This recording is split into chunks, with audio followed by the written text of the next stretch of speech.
I want to talk to you guys about if I were 18 again. One thing I noticed was when I looked at my old high school that I used to teach at, they graduated this weekend. And it got me thinking, if I was 18 again, what would I say to myself? How would I live differently? How would I approach life? Because the way that I approached 18 when I was actually 18 years old, when I literally graduated high school or entered college, I think is completely different than how I would approach life when I was 28 years old, 10 years later, or 38 years old. I think obviously my way that I view life, view success, relationships, and jobs has changed. When I was 18, I was just living in the moment, which is good. I didn't have a lot of vision for where I wanted my life to be. That's what I want to talk to you about in here. I want to give you guys 10 tips that if I was 18 again, I would want to live my life by. So let's go ahead and get started with 10 things I wish I knew maybe when I was 18. So the first thing is just stop and listen. That it's very, very important that we understand moments in life only happen once. And I think it's so common, especially in our younger years, that I remember every summer we'd be hanging out with my friends. We'd go out to the weekend, we'd go up north, and we'd enjoy all these great moments. And then now there's some people that I haven't talked to in 4 years or 10 years. I've had friends that have now passed away. I think it's really, really important to understand moments as they're happening, to stop, listen, take it in, document it, take pictures, take videos, enjoy those you are with and those you are around. Because guess what? Moments only happen once. And even though a lot of times you think things are going to happen again, oh, we did this last summer, we're going to do it again, that was a great time. A lot of times things don't happen again, and they might never happen ever again. Like, people are going to pass away, people are going to move on, things and circumstances are going to change. Enjoy the moments that you have, live within them, but also document them, because it's amazing memories to have when you look back. Like, I was actually just texting some of my friends, we were looking back on some old photos, some photos I literally haven't looked at in like years, and it's been like 10 years. I'm like, holy crap, 10 years has gone by when we did this? Like, that is insane memory. And a lot of them was just like, I don't know why I took a picture, but I did. And it was so cool to look back at that and share those memories with my friends. All right, the next thing,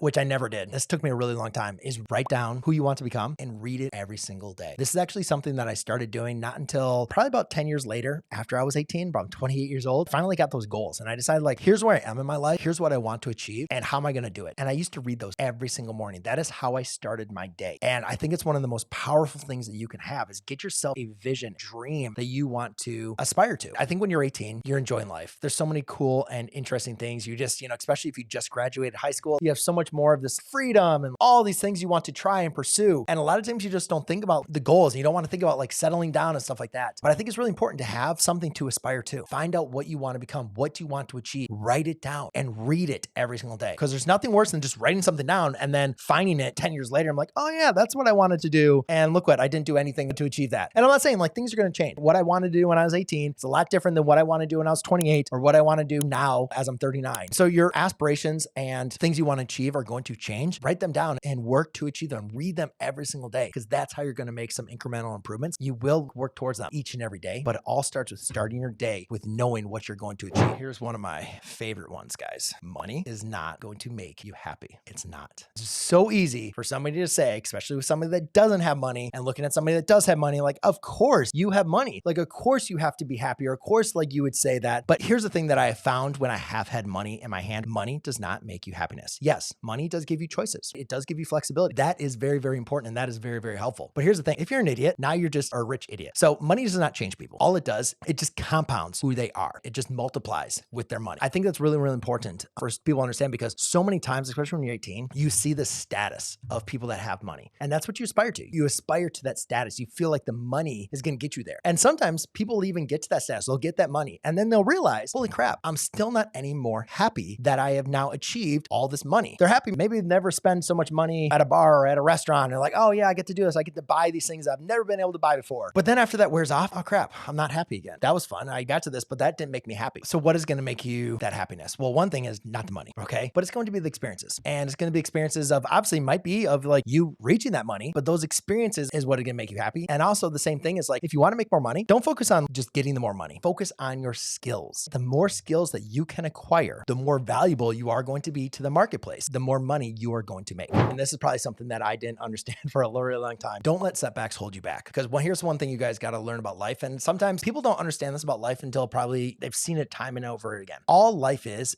overcoming challenges and then having a new challenge. And it's really frustrating, because if you've ever overcome a challenge or like had something in life, you're like, I don't want to do this, or this is so difficult, or maybe like you overcome it or it's done. Well, guess what? There's another challenge now that you have to go and succeed. And here's the thing too, the more challenges you do, the better and better you get. So the challenges get harder and harder. Kind of going back to that idea of the rich people. Like, oh, once I'm rich, like I don't have to worry about these challenges or like all these things. No, everybody has challenges. That is life, is overcoming challenges. So you're going to have setbacks. You're going to have times where you failed. But I want you to understand is you got to keep on working towards overcoming them, because To have success, you have to have failure. And the best way I can achieve that is like, what if you got an A? Would you be happy? Yeah, of course I'd take an A in my math class. What if I was just gonna say, everybody get A's? Would you be happy with having an A? And you'd probably be like, no, I wouldn't be happy, because even if let's say you worked just as hard as you did, let's say you got a C, and I'm like, I'm gonna give you an A. But guess what? I'm gonna give everybody an A. You probably wouldn't be as happy. The thing is, because nobody had the opportunity to fail. Nobody had the opportunity to do worse than you. Everybody got an A. The idea that I'm trying to show you is like, to have success, you have to have failure. There are going to be setbacks, but again, you have to overcome them. And guess what? Once you overcome them, you're going to have more. And I don't care how rich you get. Look at extremely rich people. Look at the challenges they have to deal with. They have very, very complex, challenging lives. Yes, they're probably not worried about putting food on their table. They don't have to worry about that, but they actually have their own challenges and setbacks just like you. That's all life is. The next one came up to me. Actually, I had this when I was 18. And I remember this is actually my baseball coach gave it told to me. Every choice has a consequence. Now, that consequence could be good or it could be bad, but every choice has a consequence. Why I think that's so important for you to understand, that's what comes down to my regret. Like, I don't have a regret. Like, there's gonna be choices I made. There's gonna be good things that can come from. There's maybe some negative things that are gonna come around. I don't get the benefit of the doubt to looking back and saying, oh, if I would have made that choice and like that would have been good, and then like everything else in my life would have been good. Like, no, like, so just move on. Like, I don't have regrets in my life. Like, I want to live in the moment, make the choices, and then move on. Don't live inside of the past. I think what's important is you to try to strive to put yourself in making uncomfortable decisions. Like, that's where growth is going to come from. There's going to be times where you're like, did I make the right decision? And I don't like to lean on gut decision, but like sometimes it's like, you can't overthink what is the right choice and what is the wrong choice. Make a choice and move on. Whatever choice you make, that is your best choice, and go ahead and live your life. And here's another one that I did not have for a very long time. Study self-development. If there's anything I can bring on to you guys is live, breathe, take in as much content as you possibly can for self-development. Once I started reading the books, listening to the audio tapes, my life completely changed on the way that I approached everything. Invest in yourself. I think that's one of the biggest things that we don't talk about in high school. We don't tell people to look into self-development. Like, I found this on my own. Nobody told me to go and invest in yourself and like read self-development. In my opinion, when I was 18, that was just, who reads that stuff? People are just living in la la land. One thing that I found from reading the books, listening to the tapes, is like, it puts me in that mindset. It's kind of the same thing I was talking about the goals. Like, when you're reading down who you want to become, where you want to come, like every single day, you have that vision and you have that kind of guiding light of what you are going to become. And that's the same thing with self-development. Immersing yourself in that type of thinking and investing in yourself and becoming the best version of yourself is the best investment you can make in yourself. It doesn't matter what you want to become. It doesn't matter if you want to become a teacher, a lawyer, own business, go to military, like whatever. Like, it doesn't matter, but invest in yourself. That is the best investment. This is one I knew at 18, and this is one I live by from there. But there's no overnight success. Everybody looks at me, you're like, oh, you got 1 million subscribers. Like, must have come like easy to you. Like, oh, no.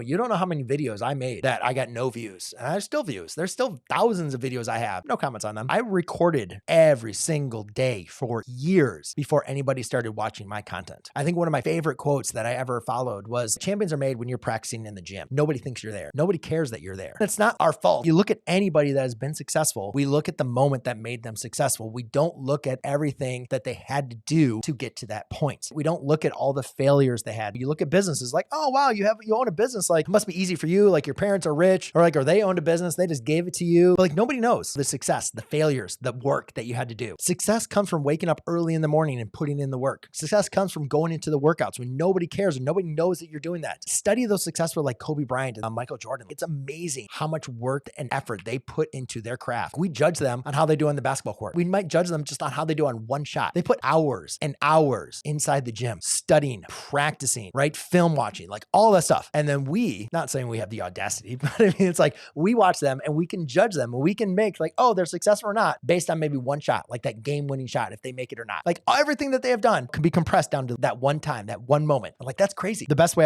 another sports analogy that I can put into it, success does not come overnight. I remember when I was a kid, I always like to think bottom of the ninth, 2 outs, bases loaded, down by 3. It's like full count, 1 pitch. And you always think like, oh, let's say you hit a grand slam, win the game. It's a game winning. It's like the ultimate, kind of little kid, like little dream, baseball dream. Here's the kind of question for you. Put yourself in that position like right now, exactly where you are right now. Would you be prepared to hit a grand slam? Might be like, I don't even know how to play baseball. They're like, hey, I'm like good at baseball, but like, I'm definitely not prepared. And yeah, you're right. Like, could you get lucky? Of course. We could all get lucky hitting a grand slam, I guess. But like, the point that I'm trying to make is like, put in the effort, put in the work, because when opportunity comes a knocking, you want to make sure you can take advantage of it. Because when opportunity comes and you're able to take advantage of that opportunity, that is where we see the success. Give back to those that have helped you. I don't think there is something more important than having some gratitude gratitude and realizing that wherever you've been, wherever you've gotten to, even in your 18 years old, like look back at your teacher, look back at your elementary school teachers. When I was 18 years old, like all the coaches that I had, all the teachers that I had, all the relatives and everybody that like had an impact on my life to where I was. I think it's really, really important to let them know, to thank them, to have gratitude for being where you're at. And I think even at this stage in your life, like always be thankful for the opportunity that you've had and for the people that have helped to where you are. Give back doesn't have to be monetary. It can be. You can give people money, gift cards. It can also be like time. Give them maybe some time, like maybe visit their classroom or, help them whatever inside of their business or, whatever they're doing. Or maybe it can just be letting them know. Maybe it can be like doing a legit old phone call. Maybe it could be a text. Maybe it could writing them a letter. I've written some letters to old teachers, just thanking them, like nothing else. Like, thank you for getting me to who I am. And it's not like they had like a direct result of like, you become a math YouTuber teacher and blah, blah, blah. Like they had no idea. Like I didn't even know 3 years until I become a teacher, but like they all had an impact on me and who I ended up becoming. Because the next one is to learn what you are good at and lean into it. You got to lean into what you're good at. Somebody mentioned this as well. It's like, how do I identify my passion? I don't think about it as identifying your passion. There's a lot of things that I really love to do that have nothing to do with being a math teacher or making math videos. But it kind of goes back to like that, you expanding your skill set. Find things, try different things. I was 18 again, like something I'd emphasize probably more than anything else, rather than just trying to lean into like one thing that you like, try as many things as possible. Absolutely. Go and visit as many different places as possible. Because if you're truly going to lean into what you are good at and what you like, you have to know what you are not good at and what you do not like. At this point in stage in your life, you're 18, you're young, like try as many different things as possible. Invest in things that maybe you would never invest in. I'm 39 years old. I have 3 kids. Like I can't make as many crazy decisions as I could when I was 18. Explore, do what you need to do to like figure out what you want to be, what you want to become, and what you are good at and what you like. And again, even when you're like 69 years old, like you're not able to, make as money, be as aggressive with your choices as maybe, when you're 39 years old. So take advantage of that time in your life. When I was 18, I had absolutely no idea or any interest in real estate, none at all. And it wasn't until I went into college that I actually got interested in doing real estate and owning real estate and selling real estate. And then even when I became a teacher and I moved down to Florida, like I had an interest in real estate, but again, it wasn't until like 3 years later that I actually ended up getting my license in real estate, like sold real estate, was a licensed realtor, like,